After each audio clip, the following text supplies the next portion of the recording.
Cuenca, año 2050. Cuando la contaminación y la escasez de agua son problemas en todo el mundo, en Cuenca, Ecuador, todavía se vive tan bien como hace 30 años. Esto gracias a que los cuencanos tomaron decisiones correctas, como la construcción del proyecto hidroeléctrico Soldados Yanuncay, que ha generado 22 megavatios de energía limpia, reguló el caudal del río Yanuncay y garantizó el agua potable para Cuenca y agua de riego para San Joaquín y Baños.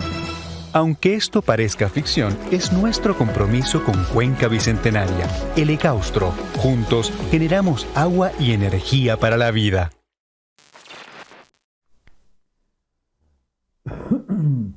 Muy buenos días, amigos y amigas de Voces Azuayas, en nuestro programa de los viernes, Derechos Urbanos, Análisis Político. Es nuestra vocación, es nuestra entrada en la realidad que vivimos. Esta semana hemos estrenado nuevo gobierno. Por eso el título de nuestro programa hoy se llama Posesión y estreno del nuevo gobierno. El 24 de mayo se produjo el cambio de mando. Lenín Moreno abandonó la sala de la Asamblea Nacional y quedó posesionado Guillermo Lasso, el nuevo gobierno. Vamos a permitirnos, hoy vamos a compartir, como siempre, nuestro panel con César Sea, que ya está con nosotros, y luego estaremos conversando con Marcos Alamea. Él es nuestro invitado de hoy, sociólogo, profesor universitario, analista político. Vamos a permitirnos leer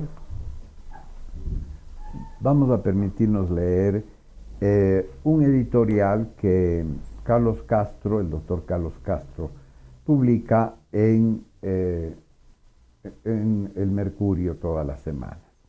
El nuevo gobierno es resultado de la reacción ciudadana al correísmo.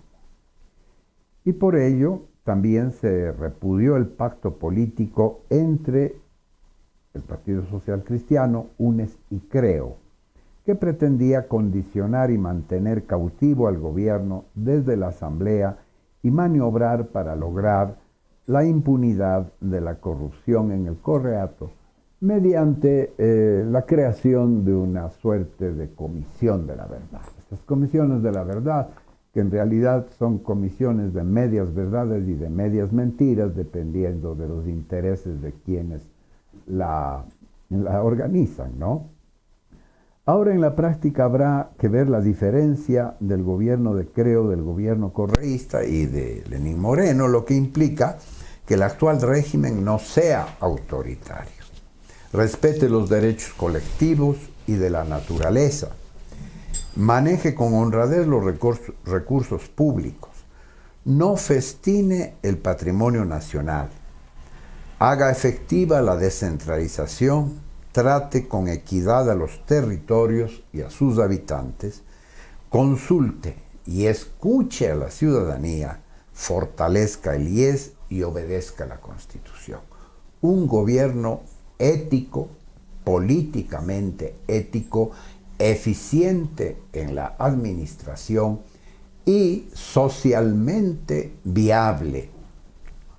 Para el Azuay, nos interesa mucho, esto significa que el nuevo gobierno no siga con el maltrato a la provincia y a la región, solucione el déficit de conectividad aérea y el desastre de nuestras redes viales, nos trate con igual derecho y equidad, proporcionalidad a lo que tributamos para el fisco y el aporte al desarrollo del país. No solo aportamos impuestos, aportamos energía, casi el 45% de la energía eléctrica para el país se genera en nuestra provincia.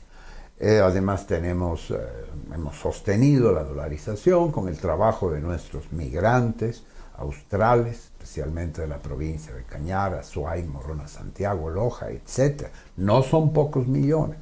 Son algo así En estos últimos 10 años, Kiko Serrano, que es muy acucioso en esto, como 36.000 millones que la SUAY ha aportado al Estado durante los últimos 10 años y hemos recibido solo 360 millones, ni menos del 1%. Llegó la hora de cumplir, bueno, decíamos que es tarea del nuevo gobierno, respete la voluntad de Cuenca impidiendo la explotación minera en los páramos y humedales de las zonas altas de la recarga hídrica de los ríos Tarqui, Yanuncay, Tomebamba, Machángara y Norcay y los bosques de protección. Llegó la hora de cumplir lo que se dijo en la campaña porque la expectativa de la población es muy grande en medio de la angustia y el dolor de la pandemia y la falta de empleo. Tendrá el gobierno que tomar distancia de la voracidad de ciertas élites económicas, prever las consecuencias de un neoliberalismo aplicado sin tomar en cuenta la realidad ecuatoriana, ese neoliberalismo que puede ser desalmado, ¿no? Con graves consecuencias para los pobres, y asumir y prevenir las causas de los estallidos sociales. Hay una convicción de que ya la ciudadanía en general en América Latina no aguanta más la falta de solidaridad y la falta de atención a los pobres. En virtud de que la recuperación económica del país pasa por la recuperación de la pandemia, es crucial alcanzar la meta de vacunar 9 millones de personas en los 100 primeros días, lo cual implica no solo asegurar la provisión de vacunas, sino la efectividad del plan de vacunación.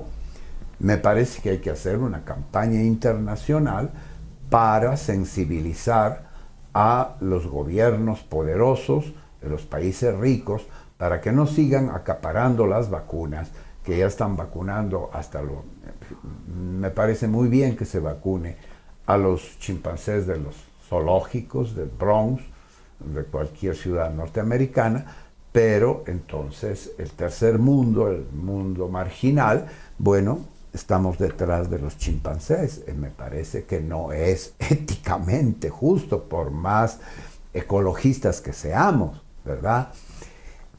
Porque quien cuida de los chimpancés hoy somos nosotros. Deberíamos hacerlo. El gobierno hereda un país esquilmado por la corrupción y la descomposición moral, tanto que la política se ha vuelto mala palabra y quien quiere ganar elecciones se tiene que desmarcar de la política cuando es precisamente de la política de lo que se va a hacer cargo.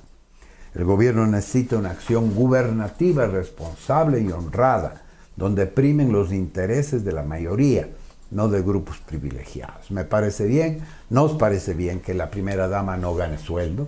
Ahora nos enteramos que la primera dama y todos los familiares del señor Lenín Moreno y otros presidentes también ganaban sueldo, ¿no? Esperamos que el gobierno le vaya bien. Si le va bien al gobierno, nos irá bien a nosotros, irá bien al pueblo ecuatoriano, que sea justo y democrático y que los ciudadanos cumplamos con nuestros deberes. Muy bien, pues, posesión y estreno de nuevo gobierno. Cecitar, muy buenos Fernando, días. un gusto. Muchas estás? gracias. Un gusto compartir a los 15 días de este espacio de opinión en una situación, como siempre, interesante. Interesante digo porque motiva pues a quienes nos gusta el quehacer político poder comentar lo que está pasando en el país. Tenemos nuevas autoridades del legislativo, una situación compleja que se dio para la elección de estas dignidades. Hasta el día de ayer mismo se siguen dando las consecuencias de acuerdos que se han llegado en la Asamblea. Toda esa situación pues presenta un marco complejo que en esta mañana vamos a tener que dilucidar, conversar cuál es la visión de Marcos Aramea y conjuntamente con Fernando Vega. En ese sentido estamos saludando y dando la bienvenida a Marco, bienvenido a este espacio de opinión política ¿Y cuál es tu inicial propuesta en este diálogo? Bienvenido. Buenos días, César. Buenos días, Fernando. Disculpas por el atraso. Bueno, entiendo que estaban haciendo un preámbulo respecto efectivamente pues a la posición del nuevo gobierno, y lo que alcancé a escuchar desde el momento en que ingresé es la consabida frase tipo de que si es que le va bien al gobierno, le irá bien al país. Y yo diría, para comenzar, que sería al revés: si le va bien al pueblo, le va a ir bien al gobierno, ¿no? Entonces, porque fundamentalmente soy de los que creo que la gobernabilidad depende sobre todo de si se cumplen las expectativas, las demandas, y se satisfacen plenamente las necesidades, sobre todo urgentes, del pueblo. Cuando eso no sucede, pues a un gobierno le va mal, y si le va mal, pues se producen crisis de gobernabilidad, que en el caso del Ecuador, la experiencia histórica ha demostrado, puede tranquilamente terminar incluso con la terminación abrupta de su periodo presidencial, como pasó en el caso de Bucaram, de Gutiérrez y de Mahuad.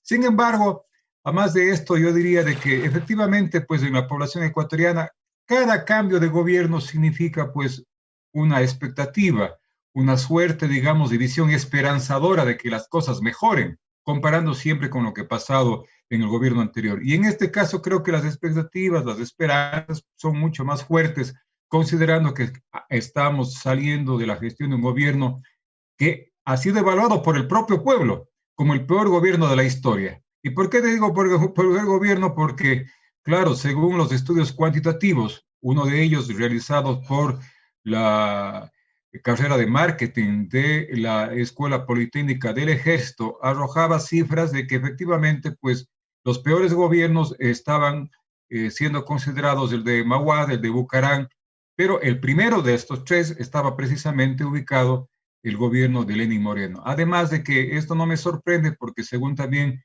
diversas encuestadoras, el gobierno de Moreno terminó su gestión con el menos del 5% de aprobación a su gestión. Muy relativo, mi estimado Marco, esto de considerar el peor gobierno en una fase como la que estamos viviendo en este momento. Conocemos muy bien esto de hacer leña del árbol caído. Este momento es el propicio para que todos los arpones se dirijan contra el anterior gobierno. Yo no creería y no comparto esa opinión de que haya sido el peor gobierno de la historia. A ver, la peor situación que ha tenido el gobierno anterior ha sido el que continúa haciéndose el chistoso con chistes de mal gusto, y eso le ha llevado al desprestigio. Pero las circunstancias mismas con las que tuvo que asumir el poder, en un endeudamiento atroz, tremendamente lamentable, con una pandemia y con un precio muy difícil de sobrellevar el Estado, no creo que sean pues para nada comparadas con otras que sí se presentaban mejores condiciones para gobernar. Desde este punto de vista, yo considero que no ha sido el peor gobierno de la historia. Y recuerden este día, con el tiempo vamos a tener que reconocer algunas cosas positivas, como también se recuerda algunas positivas del gobierno de Mahuad. A los más de 20 años se comienza a reconocer cuestiones positivas. Este gobierno también será reconocido por la historia porque permitió que se reinstitucionalice democráticamente el país. ¿Qué hubiese pasado si continuaba en la misma línea que le planteó su predecesor y mentor, que era Rafael Correa? ¿Qué hubiera pasado al Ecuador? Seguramente estuviéramos en las condiciones peores, porque el dispendio y la corrupción del gobierno anterior, que creo que ha sido una de las mayores del país, hubieran llevado consecuencias mucho más lamentables de las que estamos viviendo en este momento. Me permito añadir algo a lo que dice César. Hacer historia al pie de la historia es complicado.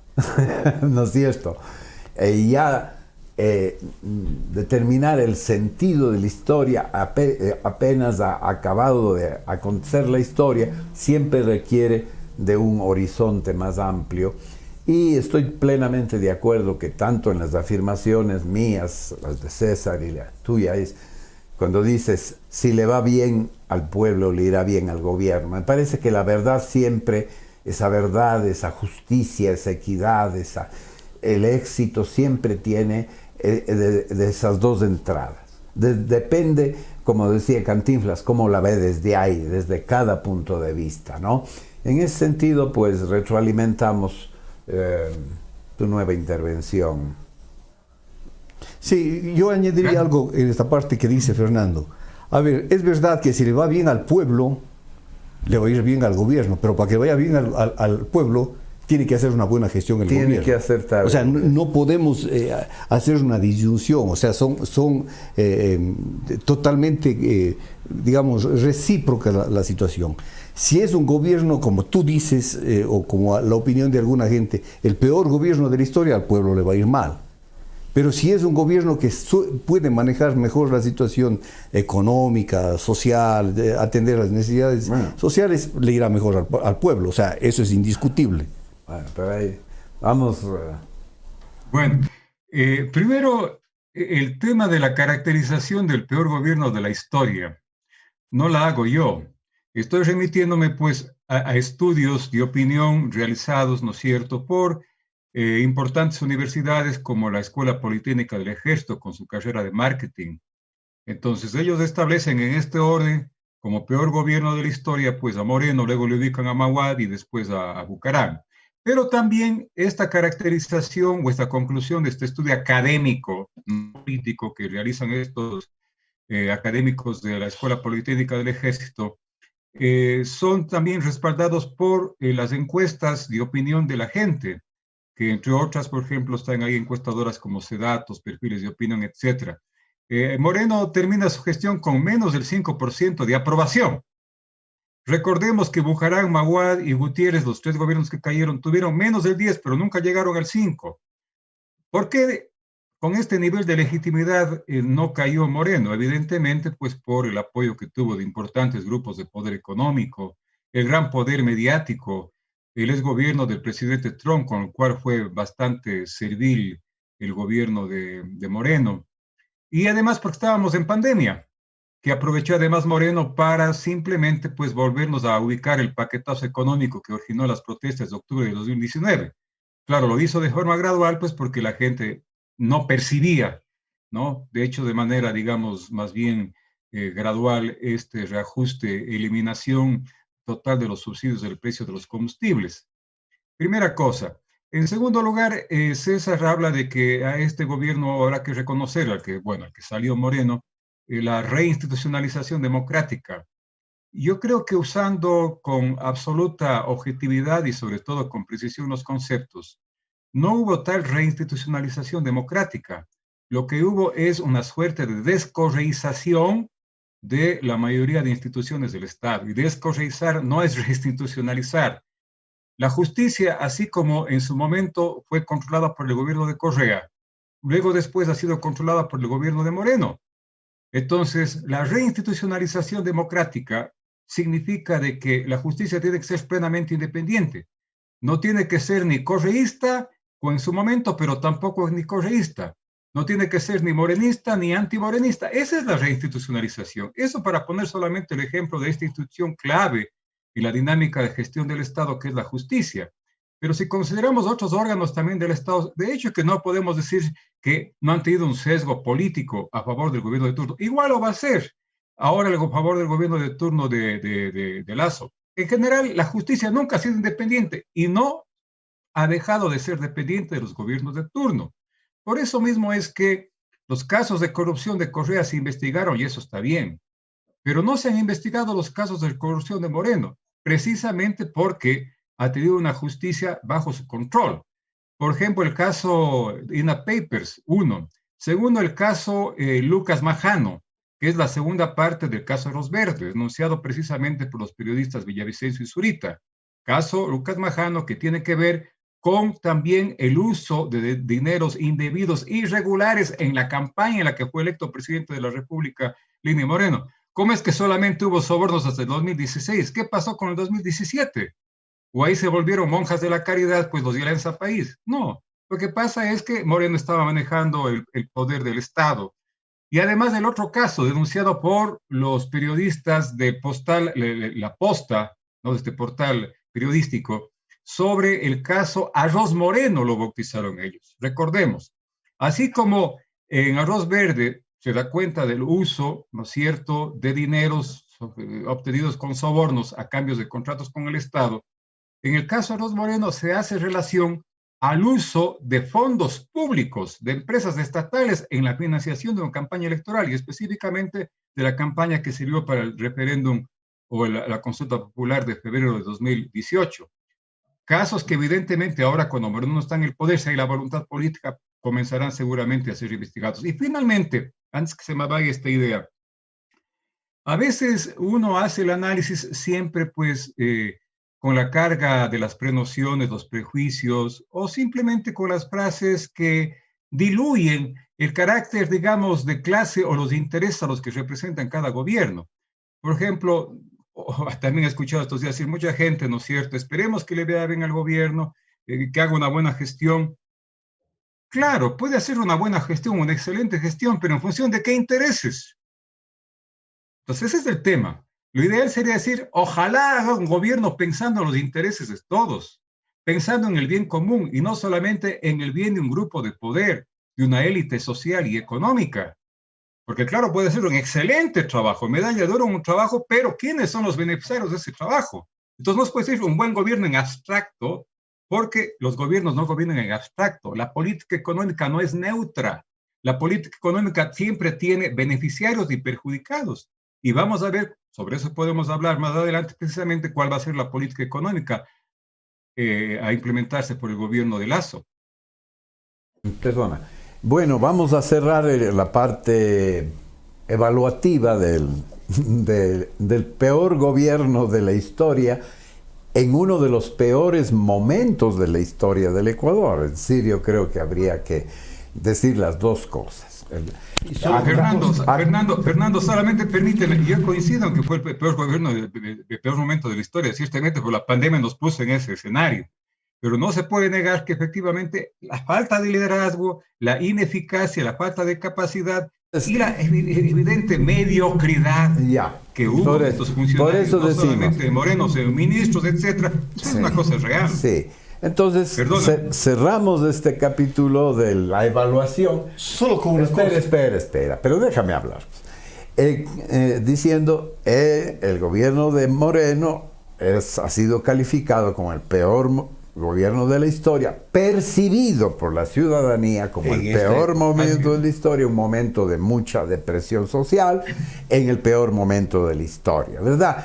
Que algunas cosas, algunas frases que lo califican, por ejemplo, cuando César dice que reinstitucionó el país, tú has hecho unos matices que son muy interesantes de considerar, ¿no es cierto? Y otros aspectos que tú has manifestado. Vamos, César, solo comentario con una cosa final.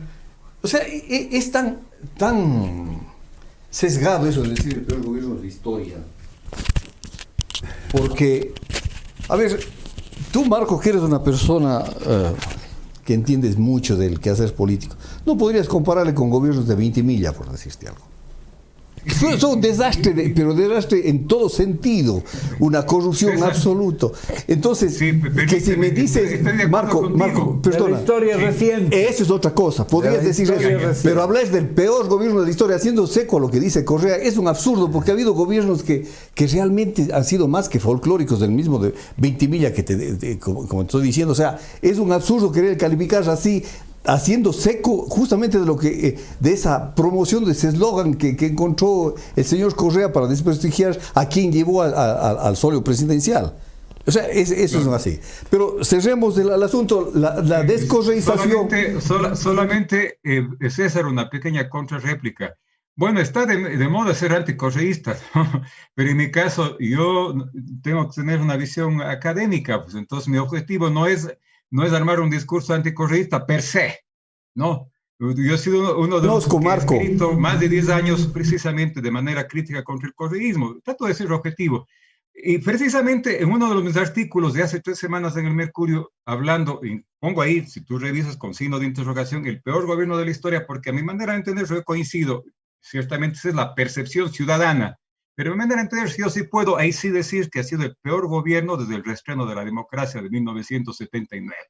Sin duda. Y puedo hasta coincidir contigo. Marco, puedo. Eso es lo que yo suscribo y escribo, ¿no? el peor gobierno de las últimas décadas del reestreno democrático. Pero ya no sería de la historia, ya no sería de la historia.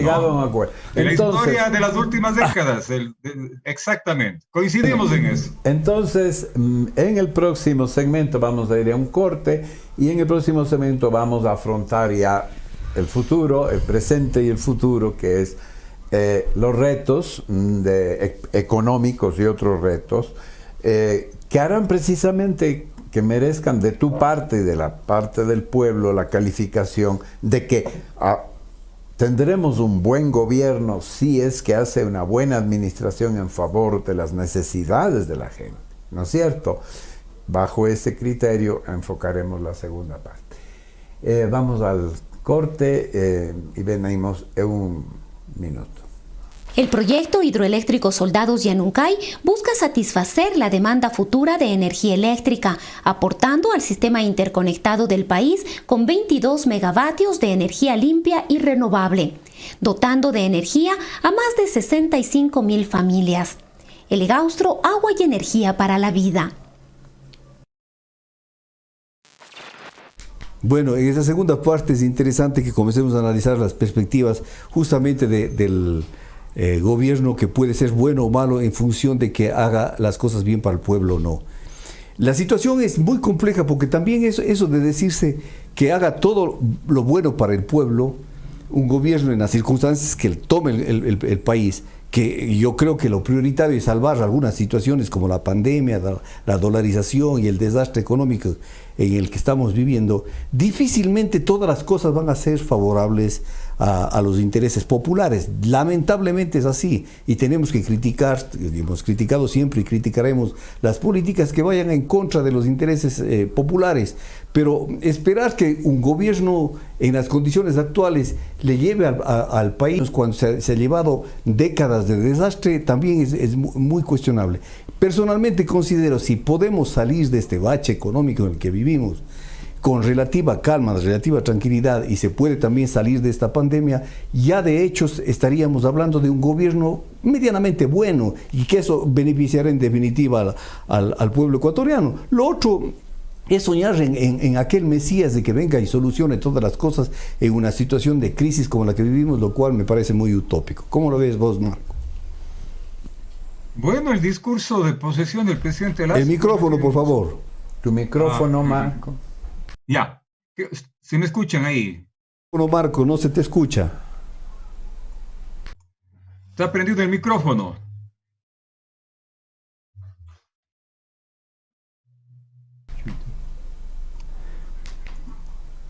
A ver. Tengo prendido el micrófono. Ahí está bien, ahí está bien. Ahí está Ya, bien. algo pasó. Bueno, le apagué y le volví a prender. Resultó. Yo decía de que, hablando de mesianismo, el propio discurso cuasi mesiánico lo dio en la primera parte de su posición. El propio presidente Lazo habló de hacer un gobierno sin exclusiones, un gobierno republicanista, un gobierno democrático de consulta permanente al pueblo, de que lo que el gobierno hará será lo que el pueblo diga, ¿no? Es decir, la democracia perfecta sería, ¿no? Habló de que también habrá persecución política, que no habrá exclusiones, en fin. Entonces, claro, incluso para legitimar esta visión utilizó reiterativamente frases del único gobierno de centro-izquierda que realmente ha habido en el país, el único gobierno keynesiano, no neoliberal, que ha sido el gobierno de Jaime Roldós. Casi podríamos decir, parecía heredero, candidato del roldosismo, ¿no? No del partido roldosista, del roldosismo de Roldós, ¿no? Sí. Claro. Entonces, qué bueno sería. Yo digo, si es que va a ser tributo y honor a ese discurso, eso tiene que materializarse pues en políticas públicas, como por ejemplo en el ámbito económico, una política que no genere ajustes económicos de los típicamente neoliberales o fondo monetaristas. Tendría que, por ejemplo, plantear una mejora significativa de la capacidad adquisitiva de las personas como el mecanismo más importante para que la gente salga de la pobreza, porque la pobreza no es un tema que hay que combatirlo como lo hicieron gobiernos anteriores o como lo piensa hacer el gobierno de Lasso otra vez de nuevos bonos, ¿no? Solamente. El bono ayuda a la gente mientras tenga problemas de extrema pobreza, tiene que haberlos. Pero la verdadera forma de sacar a la gente de la pobreza no es además solamente dándoles empleo con un ingreso que les permita satisfacer sus necesidades materiales. Si este momento, por ejemplo, en el Ecuador, la canasta básica está por sobre los $720 y el sueldo básico está en 400, casi tenemos, ¿no es cierto?, la mitad que no está cubierta de la canasta básica.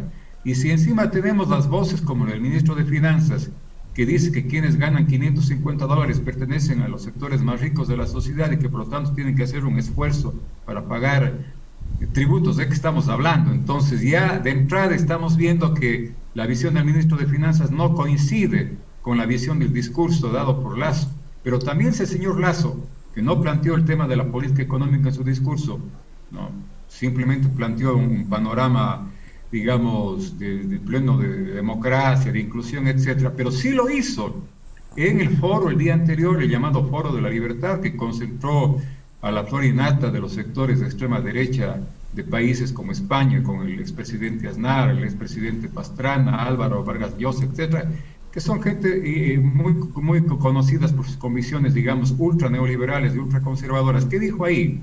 De que va a privatizar bajo la vía de concesión el tema de las 3 refinerías, el tema de la Corporación Nacional de Telecomunicaciones, también la privatización del Banco del Pacífico. Y ojo, algo inusual, va a haber también la entrega a manos privadas del sistema vial del Ecuador. Las carreteras, que son un bien público hoy, van a ser administradas como bien privado y la gente para usar las vías, las carreteras, tiene que ahora pagar, ¿no?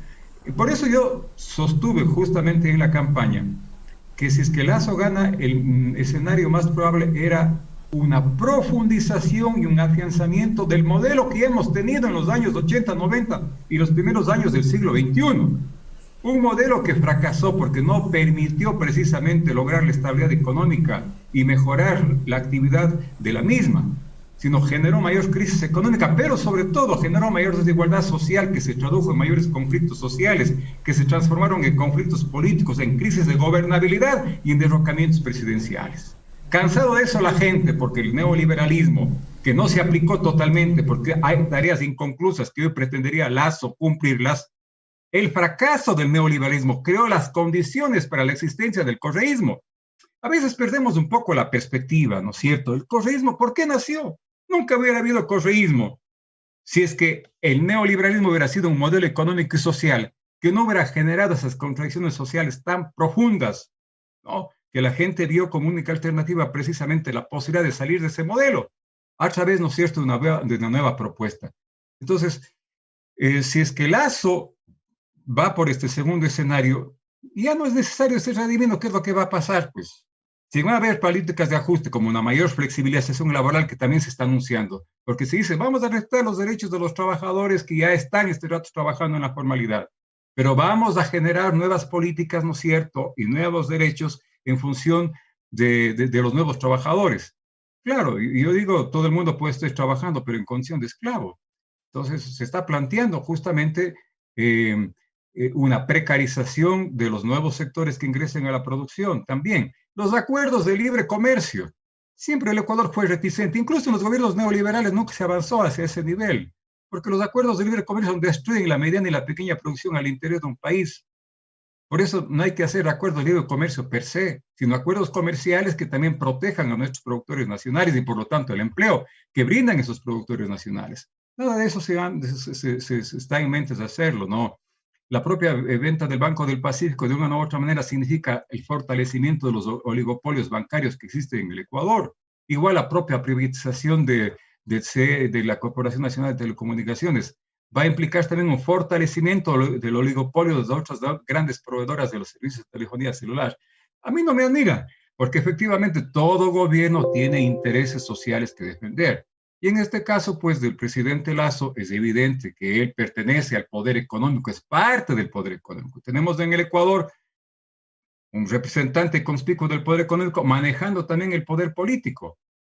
Y en una sociedad democrática eso no es precisamente conveniente, porque el Estado no te utiliza como instrumento para el servicio a los intereses generales, sino los intereses en general del sector de la élite económica a la que represente un gobernante. Eso es lo que va a pasar en el país. Ahora, si eso pasa, van a haber de hecho, ¿no es cierto?, conflictos sociales, protestas de distintos sectores sociales. ¿Y cuál va a ser la respuesta a eso? En este momento, pues aparentemente se busca una línea de diálogo, etcétera, pero el diálogo va a tener sus límites. A mediano plazo va a ser la fuerza y la represión, porque históricamente, en aquellos países donde se aplicó el neoliberalismo a rajatabla, pues se hizo a través de la vía de la fuerza. Claro, y ya estoy imaginándome yo cuál va a ser el discurso legitimador de la represión. Dirán que se reprime pues porque en las protestas están correístas y que los correístas quieren es desestabilizar la democracia. Es que vamos a tener correísmo para largo, Fernando y César, ¿no? Bueno, asimismo, haciendo un bucle de la historia, podemos decir que el neoliberalismo creó a Correa y que Correa puso generó el regreso otra vez del neoliberalismo. De nuevo las condiciones por lo que se hizo y se dejó, cómo se hizo y se dejó de hacer, volvió a poner al Ecuador en brazos de la derecha y de políticos neoliberales. Según tu visión, creo que vale la pena que esto lo dejemos constante para luego a ver si nuestro análisis es verificado o no por la historia. Es que la lógica, según tú, sería una profundización del neoliberalismo, lo cual es ciertamente previsible, que eso va a beneficiar a los poderes económicos y que no va a beneficiar al pueblo, que eso va a generar inestabilidad, que dejando de lado el Ecuador del encuentro, iremos hacia un Ecuador del desencuentro con violencia justificada precisamente en el fantasma de Correa. Este es un poco el panorama, en otras palabras, ¿no es cierto? Y no solamente será de Correa, se verá como se dice en Colombia, en Chile, en todo lado, donde hay lucha social, que ahí está metido Maduro, que están metidos los chavistas, en fin. Hay una contradicción, no sé si te has percatado, el día de la posesión, que coincidía con la muerte de Roldós, aniversario de la muerte de Roldós, resulta que Quito se convirtió en la época de Roldós en la caja de resonancia de la gente de izquierda y democrática y de izquierda que estaba saliendo de las dictaduras, y ahora en la posesión de Lasso teníamos a todos los representantes, en cambio, de la derecha latinoamericana y europea, que están reaccionando contra esta ola de progresismo y de socialismo del siglo XXI. Ahí hay un escenario completamente diferente, ¿no? Ahora, perdónenme, compañeros, pero yo sí voy a decir algo. No podemos todavía olvidarnos de la presencia del señor Correa. Es que sería iluso creer que el país ya se libró de eso y tenemos que seguir hablando. Perdónenme. ¿Qué es lo que está pasando ahora mismo en la elección de la presidencia de la Comisión Económica en el Parlamento? Está confabulado el Partido Social Cristiano con el señor Correa, digamos, con todos los Unión por la Esperanza, UNES, para poner y romper a Pachacuti y tomarse la comisión esta, para hacer una oposición ciega al gobierno nacional. O sea, de hecho existe esa mano negra y Correa sigue manejando UNES, es indiscutible. ¿Quién ha estado hablando a nivel internacional en todos los foros, en todas las entrevistas sobre el acontecer y la situación política del país, sobre las elecciones de las dignidades de la Asamblea? Es el señor Correa, porque él tiene de las minorías la más numerosa en la Asamblea Nacional. Entonces, decir de que ya debemos olvidarnos de Rafael Correa es simplemente cruzarnos de brazos y esperar que el señor siga haciendo lo que le da la gana. Tenemos que, y personalmente lo haré la crítica, porque el señor sigue manejando los hilos de la política nacional con ese bloque que va a ser una oposición ciega y que de hecho se ha tomado en este momento mismo ya la Comisión Económica de la Asamblea Nacional, Marco. Pero bueno, lo que pasa es, entonces, está bien que el CREO se tome la Comisión de Desarrollo y no se tomen otros sectores políticos. De este rato, quien preside la Comisión de Desarrollo Económico es una militante de Pachacuti, una señora Pazmiño. Le expulsaron los de Pachacuti, porque los de Pachacuti, que justamente no son neoliberales, se supone, no estaban de acuerdo con su elección. Y por eso mismo ya le expulsaron a la compañera que es ahora la presidenta de la Comisión Económica. O sea, digamos, le expulsan porque no permite que un cuadro político neoliberal del gobierno, el señor Diego Ordóñez, sea presidente de la comisión. Es un contrasentido. Cuando más bien deberían apoyar a su compañera, ¿qué mejor que Pachacuti preside la Comisión de Desarrollo Económico? Pero es que no va a presidir con un acuerdo, una alianza, sino con los socialcristianos y con los de UNES.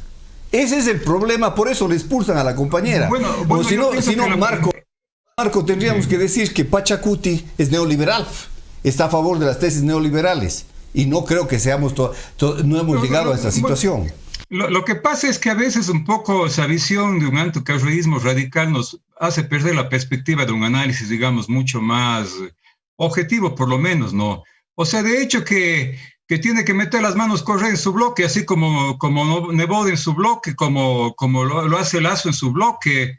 De hecho, que eso es parte precisamente del control político que tienen sobre sus organizaciones. Y además también yo pienso que si UNES tiene 49 representantes, es porque tuvo en la primera vuelta un respaldo electoral que les permitió eso. O sea, no se puede desconocer que en las elecciones pues hubo cerca de un 48% del electorado que votó por el otro candidato. O sea, no podemos desconocer democráticamente eso.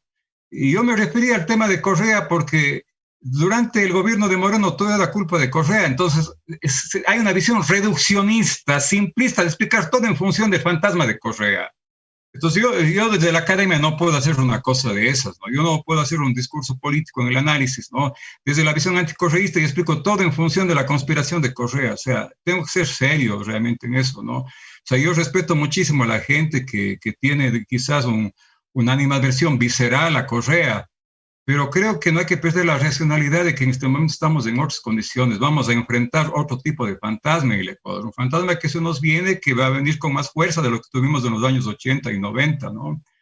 Entonces, sería tan fácil y simplista pues atribuir que todo. Yo lo que decía, simplemente quizás hasta en son de broma, de que el propio gobierno actual va a tratar de responder con fuerza a la movilización social cuando la gente proteste frente a las medidas lesivas a sus intereses, para decir que hay que reprimir y hay que usar la fuerza porque los correístas están queriendo desestabilizar, porque Maduro está exportando, ¿no es cierto?, el malestar social y que la gente salga a las calles, como así se explica lo de Colombia. O sea, en Colombia hay protestas no por un neoliberalismo de décadas, no por una desigualdad y una pobreza estructural, sino porque el señor Maduro ha mandado que la gente se movilice, ¿no? Igual que se trató de explicar en Chile, efectivamente. E incluso al propio señor Biden se le decía que era castrochavista, comunista, etcétera, ¿no? Y que si Biden ganaba, iba a venir la debacle para Estados Unidos. Y claro, Biden está repartiendo ahora $1,400, no por familia, por persona, como ayuda social en tiempo de pandemia. Si eso pasaba en el Ecuador, eso era calificado de populista, lo menos, lo más castrochavista, comunista, socialista. Entonces, haciendo un atropello brutal de los conceptos, ¿no? Porque lastimosamente hay una gran ignorancia en el sentido no peyorativo, sino desconocimiento de conceptos, de términos, de concepciones y visiones, ¿no? Puede darse el lujo de repartir los $1,400 porque su economía lo permite.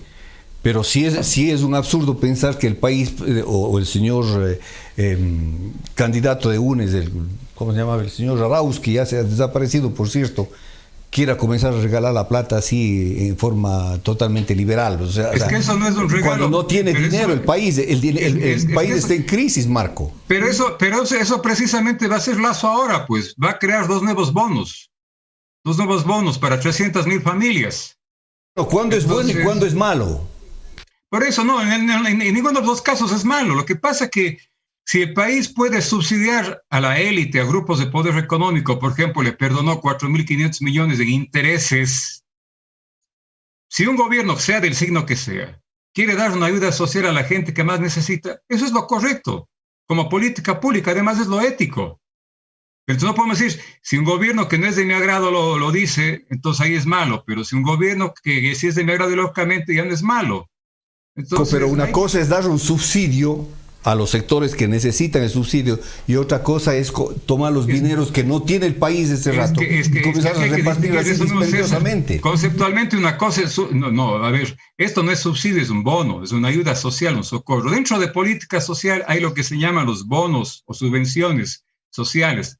El famoso bono de la pobreza, esa es una ayuda social, pues no es un subsidio, ¿no?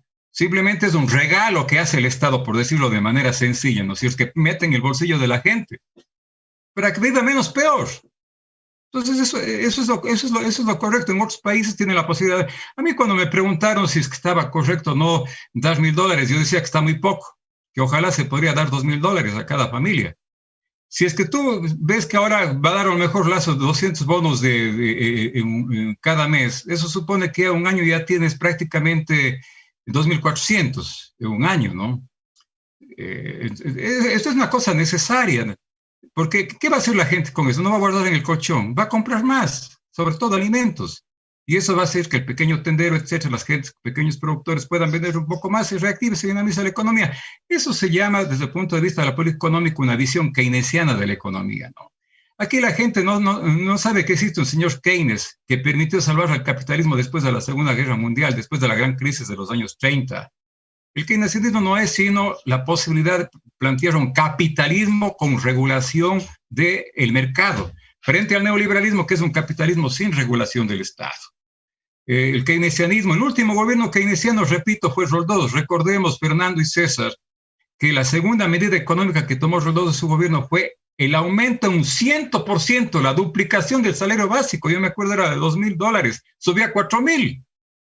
Si alguien hubiera planteado una cosa de esas a este rato, era un loco, o sea, un populista brutal. Eso tendría lógica lo que hizo Roldós, porque con eso dinamizó el desarrollo del sector industrial que estaba emergiendo en el Ecuador, dinamizó el mercado interno, etcétera. Eso tiene racionalidad económica. Marco, pero esto pudo hacer Roldós en otras condiciones económicas. Ese rato un gobierno sería loco al plantear, vamos a duplicar el sueldo dolarizado. Digo, César, o sea, es otra situación. César, el keynesianismo lo que plantea es un aumento de la demanda. El propio Borja, cuando Borja fue, recuerden ustedes, ¿no? Cuando Borja fue candidato en el 88 y ganó, dijo, vamos a reactivar la economía desde la base, de abajo hacia arriba. ¿Sí recuerdan eso? ¿Qué quiere decir con eso, Borja? O sea, que hay que poner más plata en el bolsillo de la gente para que pueda comprar más. Si se pueda comprar más, los empresarios puedan producir más. Y si producen más, va a haber más empleo. Los empresarios ganan más y el Estado también obtiene mayores impuestos. Ese es el círculo vicioso de la economía. Lastimosamente, cuando Borja llegó al gobierno, hizo todo lo contrario. Reactivó la economía no desde la base, sino desde arriba. Porque en términos económicos fue un gobierno que incluso fue más neoliberal que el López Cordero. En lo económico, en lo político fue un gobierno democrático. Por eso yo suelo decir, Borja hizo un buen gobierno, pero de derecha democrática, no de izquierda democrática. Bueno, a ver, yo quiero, ya estamos a 9 minutos de terminar el programa, yo diría que estamos dentro de la primera semana de gobierno. Ha habido esta derogatoria del reglamento de la ley de comunicación. Hay un proyecto presentado en la Asamblea sobre los temas económicos ya urgentes. Todavía falta la reforma tributaria, falta un montón de cosas. Lo que yo percibo es que el gobierno, cualquier gobierno que haya llegado, ya llegó Lasso, tiene que caminar por una cuchilla, así por la cumbre del Everest o del altar, nuestro cerro, nuestro volcán, el altar, que tiene unas cuchillas muy finas. Tiene que caminar con precipicio a la izquierda y a la derecha, ¿no es cierto? Porque tiene que hacer un gobierno que permita reactivar la economía en todos los niveles, ¿no es cierto? Necesita dinero del capitalismo, pero necesita respetar los derechos y gobernar para las grandes mayorías. Si eso lo logra en base de prudencia, de realismo y de convicciones como esa, ¿no? De que no es posible que se equivoque en el tema social. Porque si se equivoca en el tema social, yo estoy de acuerdo contigo que vamos a la desestabilización.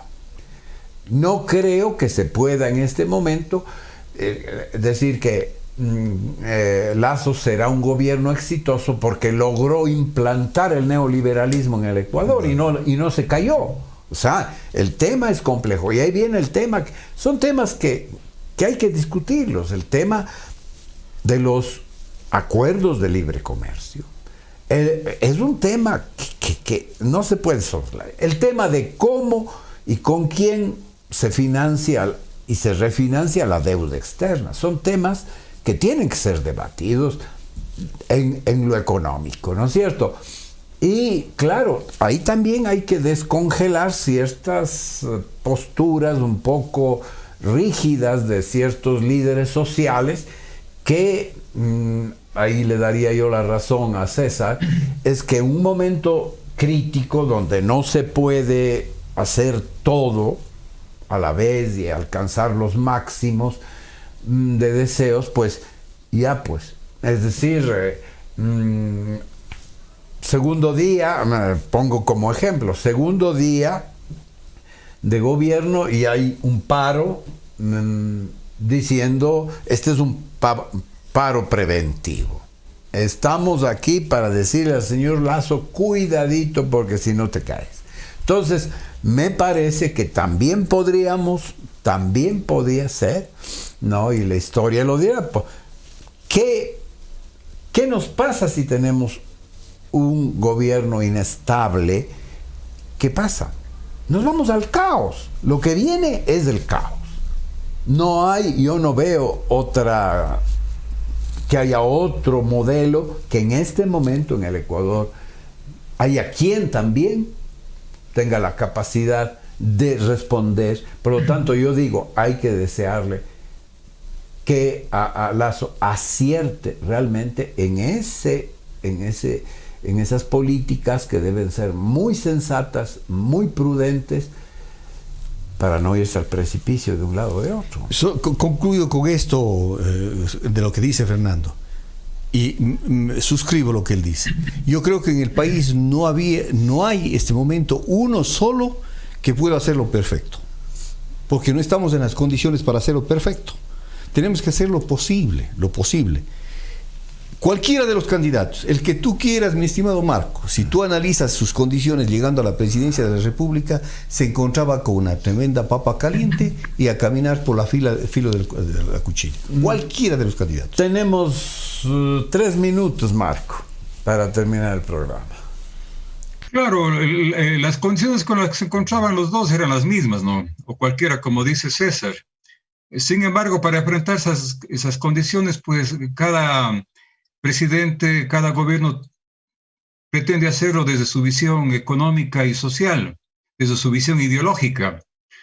Por ejemplo, un keynesiano, no un socialista, el socialismo ya es superar el capitalismo, un keynesiano lo que pretendería es resolver la crisis económica precisamente, pues quizás fomentando mucho más la capacidad de compra de los sectores que menos tienen, tratando, digamos, de generar una política tributaria que cobre más impuestos a los que más tienen. Incluso algunos de sus gobiernos en el mundo hayan puesto un impuesto al patrimonio, es decir, un impuesto, ¿no es cierto?, a la cantidad de bienes, gravando especialmente, al menos por una sola vez, a los más millonarios de cada país. Entonces, eso lo haría un gobierno con otra visión. Pero si viene un gobierno conservador de derecha, jamás va a tocar con ese tipo de tributos a las élites.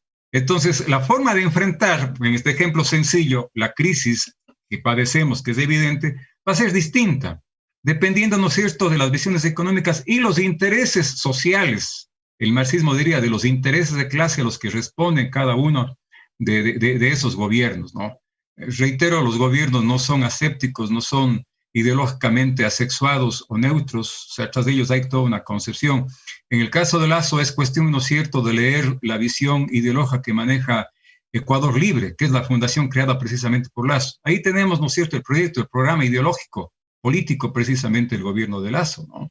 Lastimosamente, no ha habido condiciones en la población en este momento para tener un gobierno, digamos, de síntoma progresista, de centro-izquierda, que sería, lo hubiese sido lo ideal, ¿no? Si hubiera tenido un gobierno de centro, quizás era lo más acertado, porque hubiera sido un gobierno con más ecuanimidad y equilibrio para gobernar, considerando los intereses de todos los sectores. Pero tenemos hoy un gobierno, digamos, de derecha, ojalá no sea de extrema derecha, ¿no? Todo eso va a depender de lo que el pueblo haga, porque si el pueblo simplemente no está pendiente, no muestra su inconformidad, no se moviliza, pues ahí puede el gobierno hacer cualquier cosa, abusar del pueblo. Y no puede ser el justificativo de que cuidado porque viene el caos, porque diríamos este rato a los colombianos, no se movilicen más, pues porque si cae Duque viene el caos. Y tendríamos que condenar también, con esto termino, condenar a aquel pueblo que terminó con el gobierno de Bucarán, de Mawad y de Gutiérrez.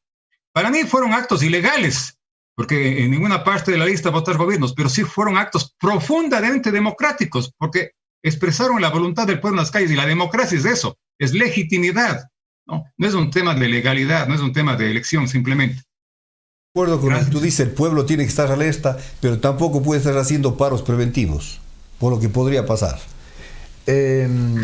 Espero yo que de alguna manera nuestras previsiones, que pueden ser pesimistas, deterministas incluso, ¿verdad? Porque esto va a pasar y así va a ocurrir la historia, es decir, ya está, ojalá acontezca algo nuevo.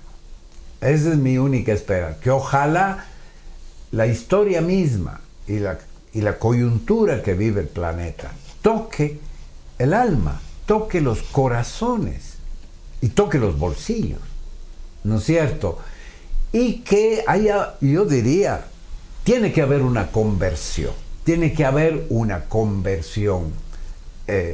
Yo estoy viendo en estos días cómo la codicia, la violencia humana se ha empoderado mucho más en medio del COVID, ¿no? Es una cosa increíble el grado de deshumanización con todo este tema de la violencia, y eso no hemos tocado, el tema de la violencia. Y eso se va a profundizar eso. Entonces yo deseo, rezo, porque todavía soy creyente, porque haya una conversión, porque tengamos un corazón humano y de carne, todos, políticos, ciudadanos, etcétera, que realmente pongamos lo mejor de nosotros mismos para lograr salir juntos de este tema. Todos. Solamente 5 segundos. Yo comparto tus deseos, Fernando. Lamentablemente soy sociólogo y hablo de establecer juicios de realidad. Creo que lamentablemente no hay condiciones para que se cumplan esos deseos, con los cuales comparto, reitero. Creo que la ética y la utopía puede insuflar espíritu en la sociología de hoy, en la sociología real, porque si no, estamos determinados a las leyes. Terminamos nuestro programa. No dejen de seguirnos en Voces Azuayas. Mañana La Palabra a cargo de Pepe, domingo La Palabra a cargo de Pepe Astudillo, y toda la semana a las 10 en Derechos Urbanos. Que la pasen bien durante esta semana, este fin de semana. Un abrazo, Marco. Abrazo, Marco, y gracias. Gracias. Por el debate.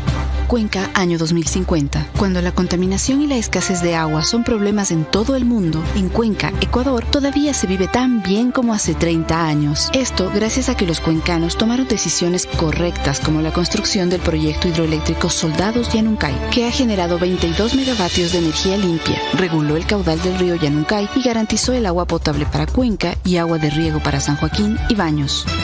Aunque esto parezca ficción, es nuestro compromiso con Cuenca Bicentenaria, el Ecaustro. Juntos generamos agua y energía para la vida.